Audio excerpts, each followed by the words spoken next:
여러분, 요 앞에 지난주에 장식팀에서 꽃장식을 했잖아요. 제목이 있대요. 이쪽에 있는 빈 무덤이래. 빈 무덤. 그래 보이죠? 안에 세마포도 있어 보이고. 빈 무덤. 이거는 뭐겠어요? 천국이랍니다. 천국. 천국. 뭐든지 이렇게 이미지를 또 우리가 생각하면서 보니까 또 느낌이 또 달라요. 근데 이번에 천국 꽃을 이렇게 많이 하면서 맨 꼭대기에 있는 저 장미 이름이 뭔지 아세요?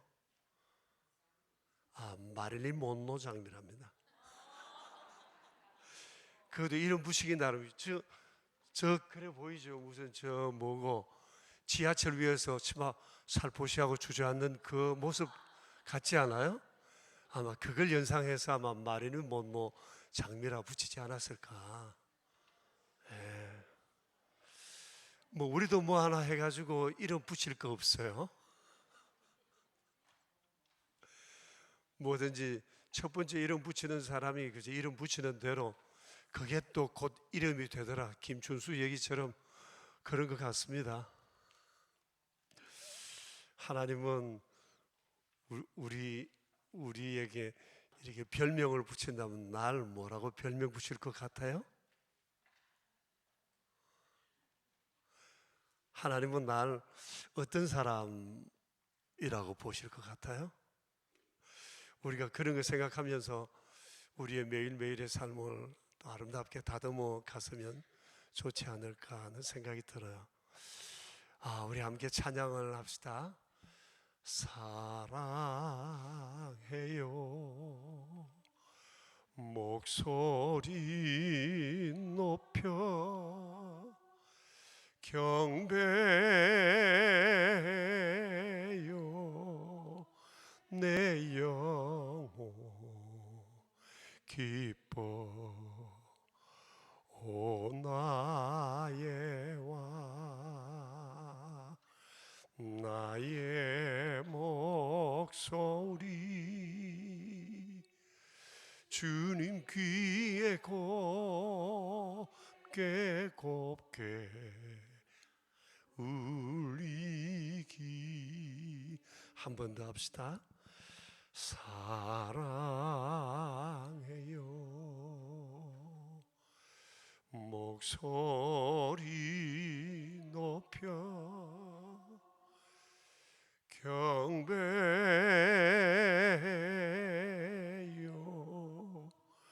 내 영혼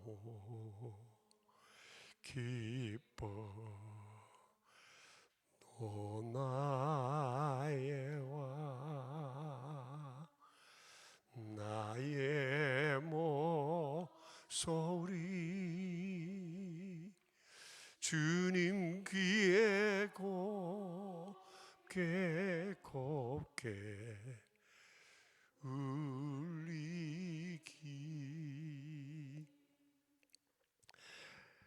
우리 함께 기도하겠습니다. 하나님 아버지, 풍성하신 주님의 사랑으로 우리를 이끄시고 또 오늘 또 귀한 직분을 감당하기 위해 또 훈련의 자리에 나오게 하신 것을 감사합니다. 하나님께서 우리를 사랑하심처럼 순원들을 그리 사랑하기를 원하는 마음 우리 안에 간절하오니 거룩하신 성령 하나님 우리 안에 주님의 사랑으로 충만케 주님을 사랑하는 마음으로 또 가득히 우리에게 부어주시길 간절히 원합니다. 사랑하는 종들을 많이 위로해 주시고 힘주시며 하나님 기뻐하시는 아름다운 삶을 살아갈 수 있도록 도우시고 금주에도 우리의 모임 중에 주께서 친히 함께 하셔서 부활의 주님으로 더욱 기뻐하는 아름다운 삶 살아가는 저희 되게 하옵소서. 예수님의 귀하신 이름으로 기도합니다. 아멘. 우리 광고를 하나 드리겠는데 우리 김선우 목사님이 이제 4월 말로 사역을 마치고 미국으로 옮겨가게 돼요. 김선우 목사 잠깐 앞으로 나오실까요?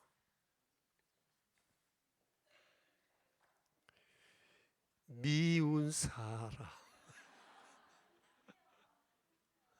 그러게, 아니, 제가 안 된다고 한다고 바람난 사람이 돌아오겠어요? 그래서 가는 길을 고이 보내드리려고 기도하면서, 새로 오실 목사님은 4월 5월 첫째 주에 오시게 되고, 우리 김선우 목사님은 그 오시기 전까지 이제 사역을 감당하는데, 아쉬운 분들도 많으실 텐데 여러분 서로 인사도 좀 나누시고 또 격려도 하시고 그랬으면 좋겠어요. 미국의 샌디에고에 있는 뭐고 갈보리 처치, 코리안 갈보리 처치인가요? 예, 코리안 갈보리 처치에 가시게 돼요. 뭐 어디 가나 잘 하시리라고 생각하고 또 기대가 됩니다. 소감이 있으면 한마디 하시죠. 다음에는 인사할 기회가 없을 테니까 오늘 인사 하세요.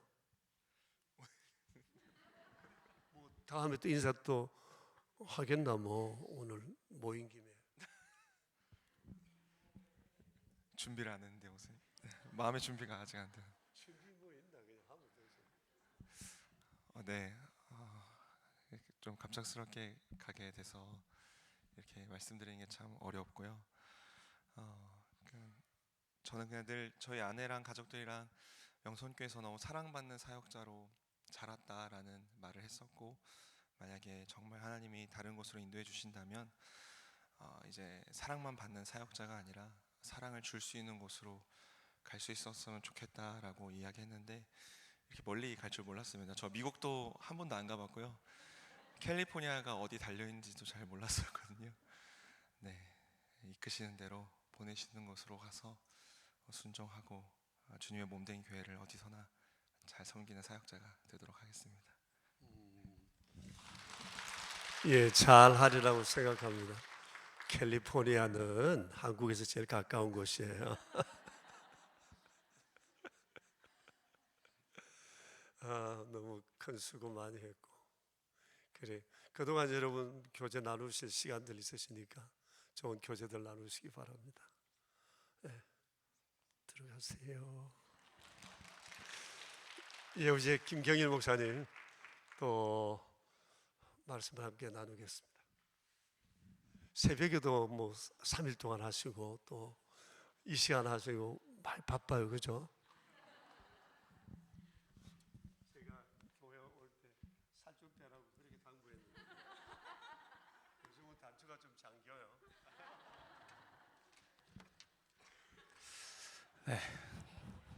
큰 옷을 샀습니다.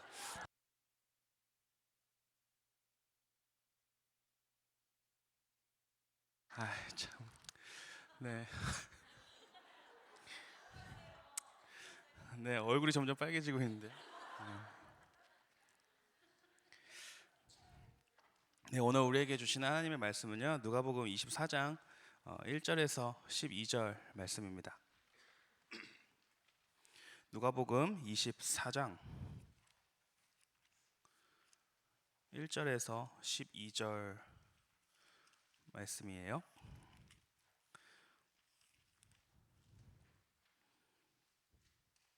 우리 함께 한 목소리로 받들어 읽겠습니다. 이 여자애들이 이 준비한 향품을 가지고 무덤에 가서 돌이 무덤에서 굴려 옮겨진 것을 보고 들어가니 주 예수의 시체가 보이지 아니하더라. 이로 인하여 근심할 때에 문득 찬란한 옷을 입은 두 사람이 곁에 섰는지라. 여자들이 두려워 얼굴을 땅에 대니 두 사람이 이르되 어찌하여 살아있는 자를 죽은 자 가운데서 찾느냐. 여기 계시지 않고 살아나셨느니라. 갈릴리에 계실 때에 너희에게 어떻게 말씀하셨는지를 기억하라. 이르시기를 인자가 죄의 손에 넘겨져 십자가에 못 박히시고 제3일에 다시 살아나야 하리라 하셨느니라 한데, 그들이 예수의 말씀을 기억하고 무덤에서 돌아가 이 모든 것을 11 사도와 다른 모든 이에게 알리니 이 여자들은 막달라 마리아와 요한나와 야고보의 모친 마리아라. 또 그들과 함께한 다른 여자들도 이것을 사도들에게 알리리라. 사도들은 그들의 말이 허탄한 듯이 들려 믿지 아니하나 베드로는 일어나 무덤에 달려가서 구부려 들여다보니 세마포만 보이는지라. 그 된 일을 놀랍게 여기며 집으로 돌아가니라. 아멘. 네, 우리가 부활 신앙이라는 제목으로 주일날 또 말씀을 들었습니다. 누가복음 24장은 첫 부활절에 관한 말씀이라고 설명을 해주셨고요. 이 말씀을 보면서 예수님의 부활에 대한 3가지 반응을 우리가 알 수 있습니다. 네, 그래서 우리가 이 3가지 말씀을 보면서 3가지의 반응을 보면서 부활에 대해서 생각할 수 있는 말씀이었는데요. 첫 번째, 그래서 예수님의 십자가의 고난과 부활, 이거 뗄 수 없는 것인데 이 부활, 고난과 부활을 한번 설명할 수 있는 자신만의 캐치프라이즈가 하나쯤은 있으면 좋을 것 같다라는 생각을 해봤습니다. 그래서 저는 이 확신이라는 단어보다 결심이라는 단어를 더 좋아합니다. 그래서 저는 이 십자가의 고난과 부활이라는 이런 주제로 어떠한 설명을 할 때에 이런 캐치프라이즈가 하나 있는데요. 믿음은 확신으로, 확신은 결심으로 라는 저는 그런 좀 구호 같은 캐치프라이즈를 하나 가지고 있는데요. 그래서 우리가 이 예수님의 십자가 고난과 부활을 좀 한마디로 표현할 수 있는 그런 문구, 표어 같은 것들을 하나씩은 가지고 계시면 좋을 것 같고, 그것을 한번 만들어 보는 시간으로 시작을 하면 좋을 것 같습니다. 네, 결심이라는 단어를 왜 좋아하게 되는지는 모르겠지만 참 결심이라는 단어는 저는 좋은 것 같습니다. 이 결혼을 앞둔 청년들이 이제 막 상담을 오잖아요. 그러면 뭐 이 친구들이 뭐 많이 물어보죠. 결혼 생활은 어떠냐, 뭐 이렇게 결혼을 어떻게 해야 되냐, 뭐 막 많이 물어보지만 사실 남자들은 별 생각 없습니다. 그냥 해볼래 해요. 그냥 다 좋아가지고 네, 그러고 있고요.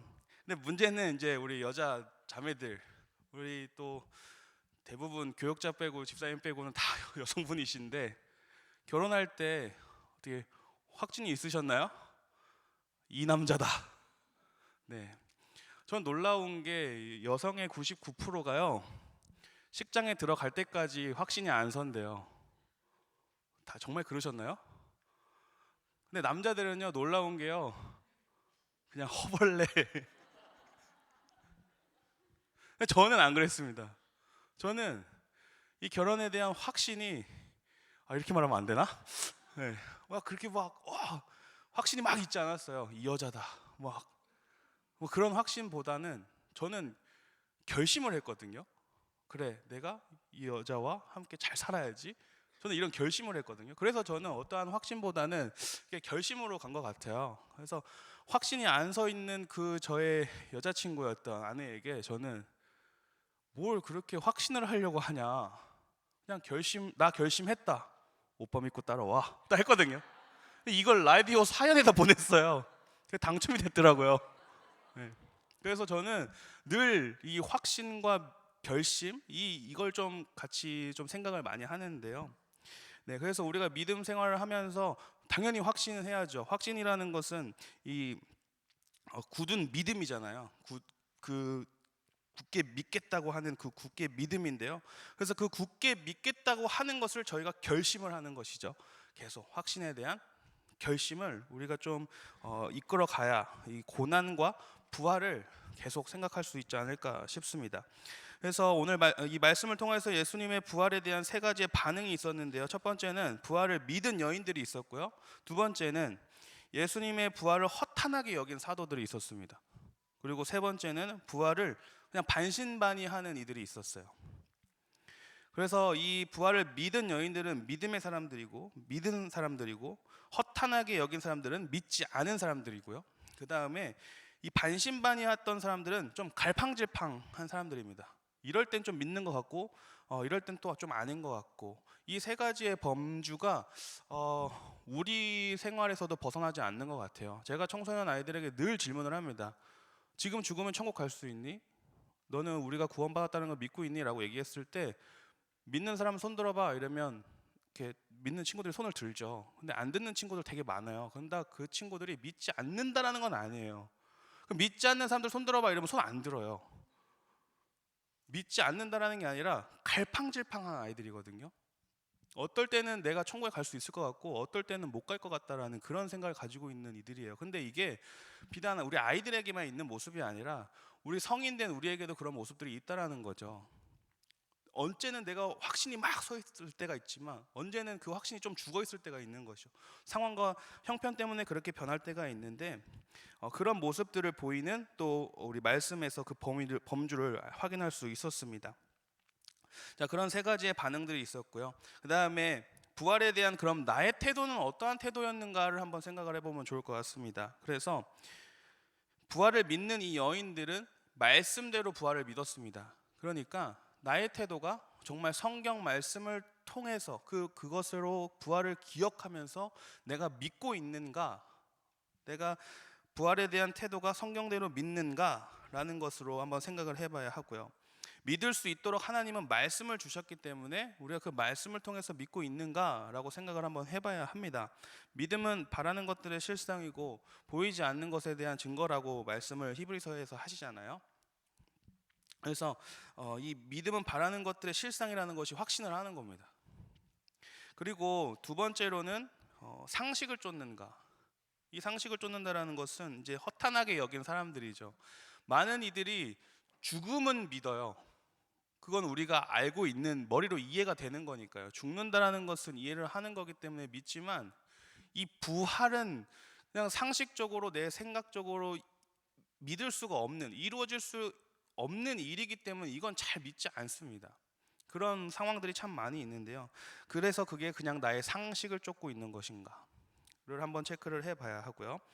그 다음에 세 번째로는 증거를 찾는가. 베드로의 모습이었죠.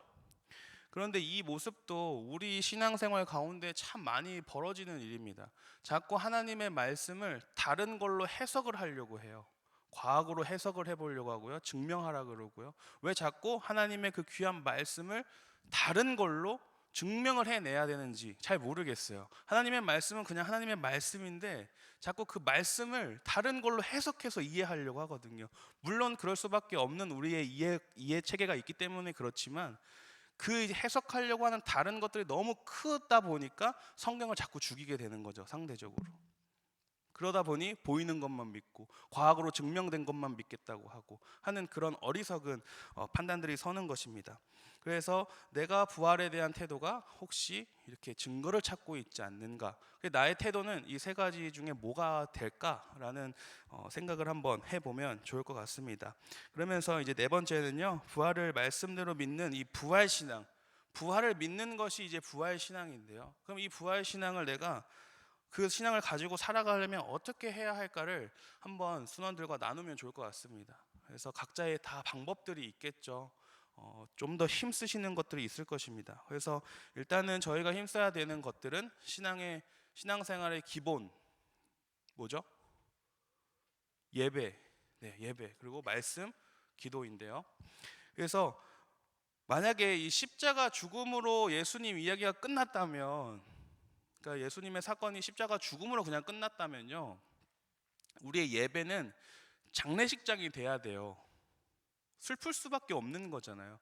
하지만 우리 주님께서는 죽으시고 부활을 하셨잖아요. 그렇기 때문에 우리의 예배는 축제가 되어야 하고 기쁨의 시간이 되어야 합니다.